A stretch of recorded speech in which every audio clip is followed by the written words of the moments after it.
अधिकांश पिला माने आमे गोटे नुआ गपटी पढ़िबा जार नाम हैला चतुर कुआ।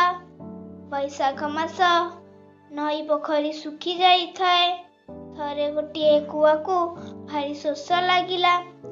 चारिआड बुली बुली से केउंठी पानी पाइला नहीं।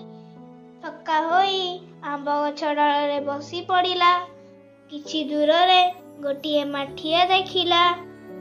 माठिया पाखक उड़ी जाई देखिला सेथिरे अल्प पानी अछि।